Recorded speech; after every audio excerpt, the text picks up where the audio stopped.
Welcome to today's news discussion. I'm Sarah, and I'm joined by Sean. Hi, I'm Sean. Let's dive into the stories making headlines today. The Ebola outbreak in the Democratic Republic of Congo has now claimed 600 lives, with the total number of confirmed cases reaching 1,759. New suspected cases have been reported in previously unaffected provinces. That's alarming.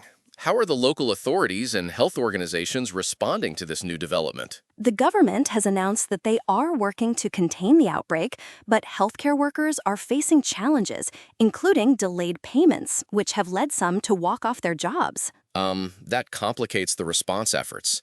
Are there any indications of how these new suspected cases are being handled? According to the reports, the government is investigating these new cases and taking measures to prevent further spread. The situation is being closely monitored. It's concerning that the outbreak is spreading to new areas. What's the current understanding of how Ebola is transmitted in these regions? Ebola is transmitted through direct contact with bodily fluids of infected individuals. The reporting highlights that the response efforts are being hampered by the spread to previously unaffected areas. I understand there's also a story about a tragic fire at a shoe factory in China. Can you tell me more about that? Yes, a fire broke out at a shoe factory in Fujian province, resulting in 28 deaths. The blaze occurred at the Huitang Shoe Company in Xinjiang, known as China's shoe capital. That's devastating. What are the initial findings on the cause of the fire? The cause is still under investigation, but Chinese President Xi Jinping has called for a swift inquiry and for those responsible to be held accountable. So there's a significant response from the top levels of government.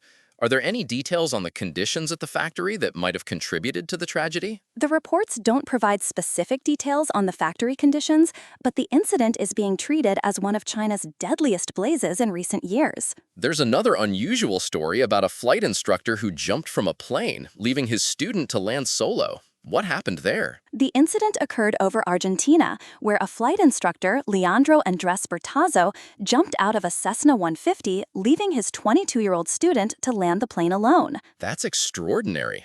Did the student manage to land the plane safely? Yes, the student was able to land the plane safely, despite the unexpected situation. That's a remarkable outcome.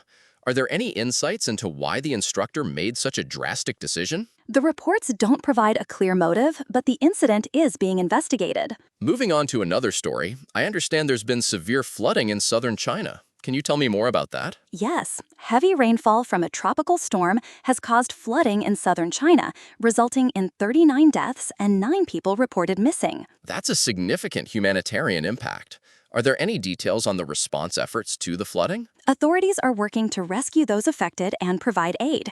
The reporting highlights the severity of the flooding and its impact on local communities. There's also a story about a monsoon-related incident in India involving LPG cylinders. What happened there? In Maharashtra's Raigad district, around 3,000 LPG cylinders were swept into a river after a protective wall at an HPCL bottling plant collapsed due to heavy rainfall. That's a potentially hazardous situation.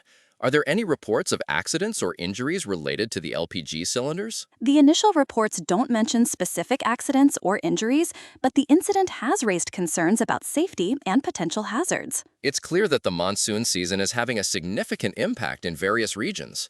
How are the authorities responding to these incidents? The authorities are working to mitigate the effects of the monsoon, including rescue operations and safety measures to prevent further incidents. As we wrap up today's discussion, it's evident that there are several significant news stories making headlines. Indeed, from the Ebola outbreak in Congo to the tragic fire in China, the heroic landing in Argentina, and the severe flooding and monsoon incidents in Asia, there's a lot to keep track of. And it's a reminder of the importance of staying informed about global events. That's all for today. Thank you for joining us. Goodbye, and see you later.